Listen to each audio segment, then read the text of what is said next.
Hello, so this is our reading for Earth sign, Taurus, Virgo, Capricorn. Ako po si Madam P. Take only what resonates. For those of you na hindi pa nakaka-subscribe sa ating channel, please hit the notification bell, subscribe button. Ma-appreciate ko lahat ng yan. Mag-comment kayo sa baba. Ma-appreciate ko yung comment ninyo. Kahit po heart-heart lang, smileys, malaking bagay yun sa akin. Simulan na natin ang inyong reading. Don't forget to follow us also sa aming social media account. Facebook,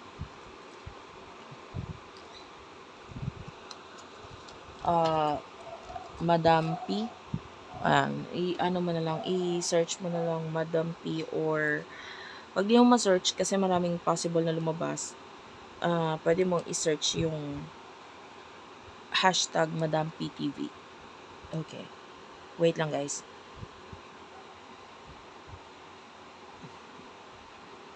Yan, bigyan mo lang ako ng konting sandali. I'm just preparing something.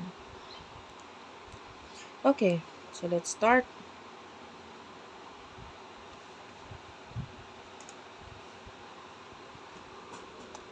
Nagpapakuha lang itong ano na ito sa akin.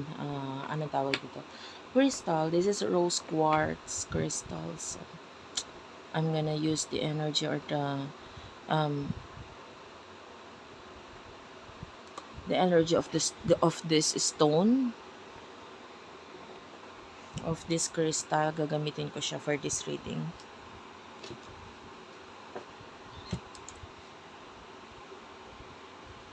Wait lang. Okay. So, what do we have here for the sign of Earth sign, Taurus, Virgo, Capricorn? Spirit guides, angel guides, please tell me. Wait lang, nagulo yung card na gagamitin ko. Pa-comment dyan sa baba kahit po heart-heart lang, smileys ha. Sobrang love ko yung comments ninyo guys. Binabasa ko yan.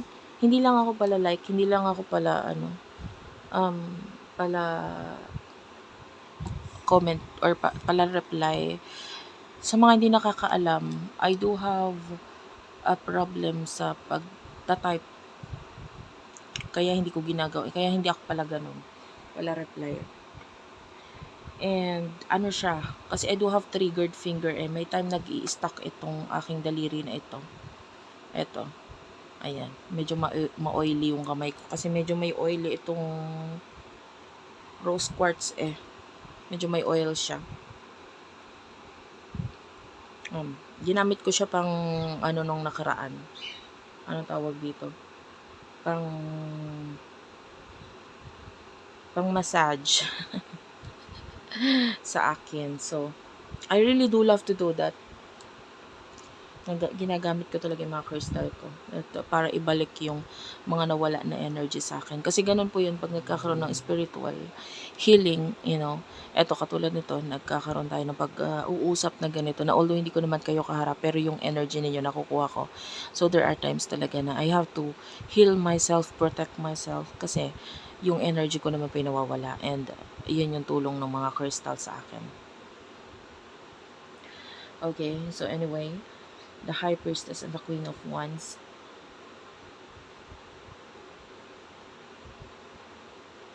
You are surrounded by your spirit guides. Gusto ko yung energy mo. I love that.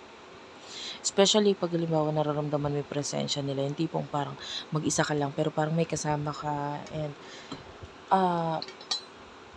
at first, actually, nakakatakot yung energy sa una. Pero once you get to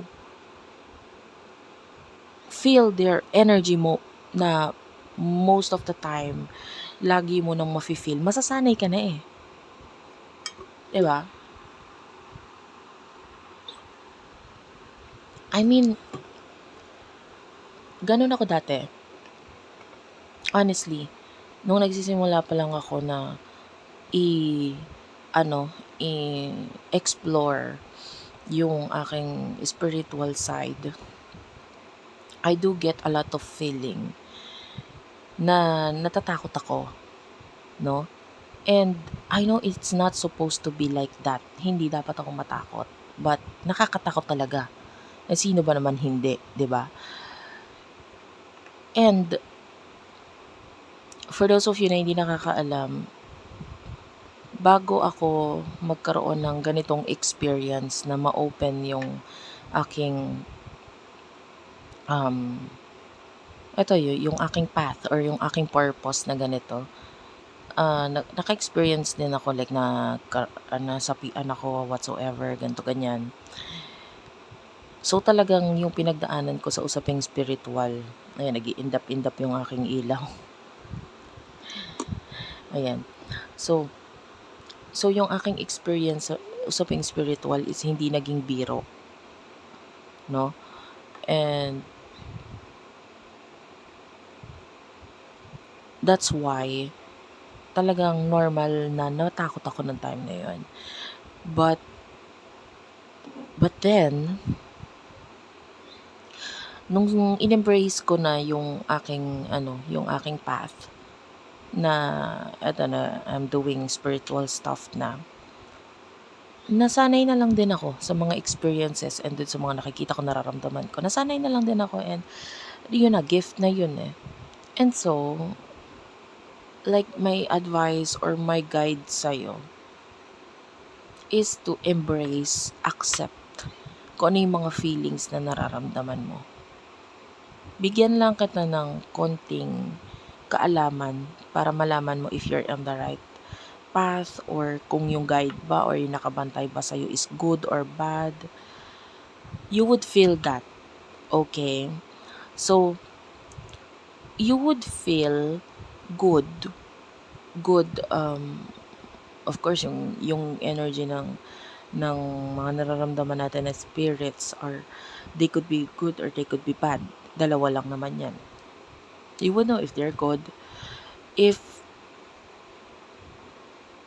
malamig yung energy, if you would feel shiver or or parang yung tumaas yung balahibo and you feel good, or yun yung feeling, you would know that the spirit around you is good pag malamig yung pakiramdam. You would know if it's bad or may masamang intention if the feeling or the energy is mabigat and if the energy is mainit. Okay? Kasi noong time na sinapian ako, of course their intention is not good, hindi maganda yung intention nila, and I'm trying to fight. Natapos na, nasapi na ako and nilalabanan ko na sila.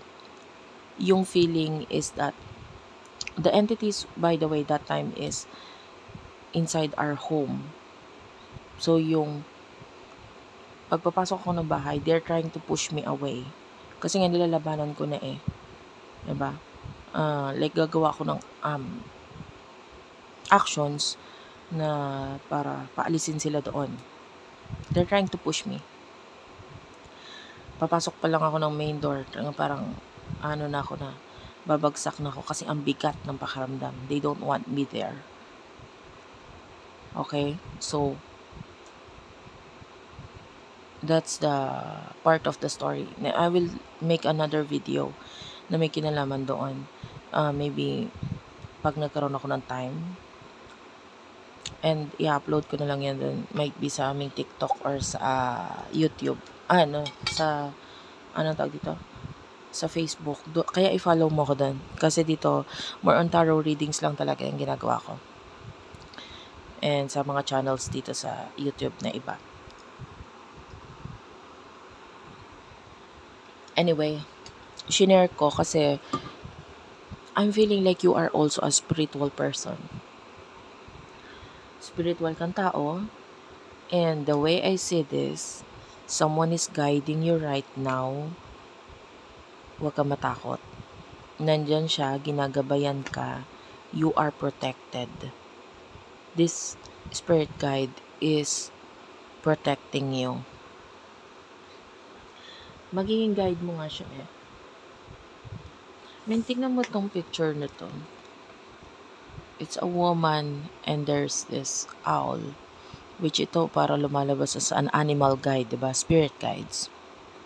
May mga bagay siyang nakikita na hindi mo nakikita.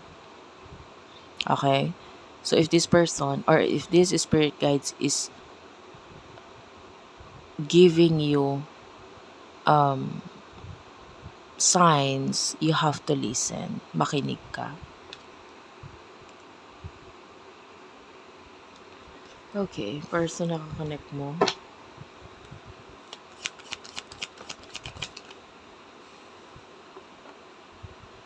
You do have here the Six of Pentacles. Taurus, Virgo, Capricorn.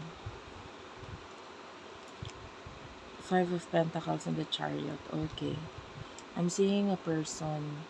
Financial problem to sa person na to eh. Parang may person na magta-travel. Hindi ko masabi kung yung travel is paalis or palayo or pabalik. Ganun. But there's some kind of pagta-travel mula dito sa person na to because of financial problem, career problems, some kind of pagbagsak, Six of Pentacles. And emotionally, anong person, anong energy ninyo na person na to? I'm feeling like this is a spiritual connection. Maybe even twin flame connection para sa iba. Nine of Cups, Ten of Pentacles.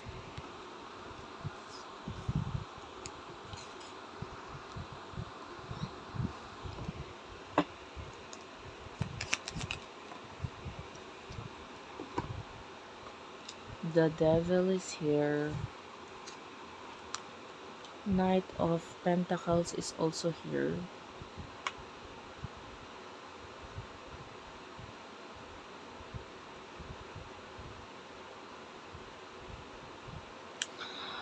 Wala akong naramdamang love energy sa'yo, but rather mas nakikita natin money. Meron kang mga bagay na mas makikita mo na kung paano mo maaabot. Maybe goals, magkakaroon ka ng mga ideas kung paano mo marireach yung goals mo na yun, ano yung dapat mong gawin. Medyo magiging mas malapit na sa'yo yung, anong tawag dito, opportunities, and you will become lucky, more lucky, the more na ikaw ay kinoconnect mo yung sarili mo with your spirit guides. They're helping you na ma-reach mo yung path mo towards success, towards a better future for you. And I'm feeling like, especially if you are always alone or most of the time ikaw ay mag-isa, yun yung time na mas nakakapag-connect ka with your spirit guides, with your angel guides, and they are helping you. Mas nag-guide ka towards success. So you can see there's a person here na nasa river. So, of course, pag nasa the river ka, nandun yung go with the flow. No, as long as you are on the top of the water, hindi ka mapapano. And that's what I can see here. You are afloat. Hindi ka mapapano. Your spirit guides are there with you. Okay? And maganda yung patutunguhan mo. Sooner or later, you will be able to, kung yung iba sa inyo, especially if you are already manifesting properties, minamanifest mo yung property,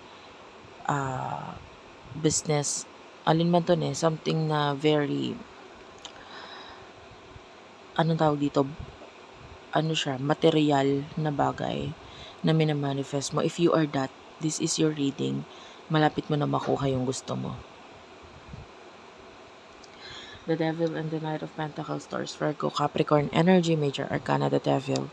Itong person na to, hindi siya papayag na hindi siya magiging part nito. I feel like magiging tutulungan ka nito person na to or magkakaroon ng some kind of pagtutulungan sa inyo para ma-achieve mo yung mga bagay na gusto mong ma-achieve sa buhay mo. I feel like minsan na nagkaroon ng problema sa connection ninyo pero hindi nagiging or hindi magiging hadlang itong problema na ito para hindi mo ma-achieve itong pangarap mo or itong person na to. Tutulungan ka talaga niya. Both of you are will be the same path lang yung nakukuha natin eh. Pareho lang yung path or pareho lang yung lalakaran nila.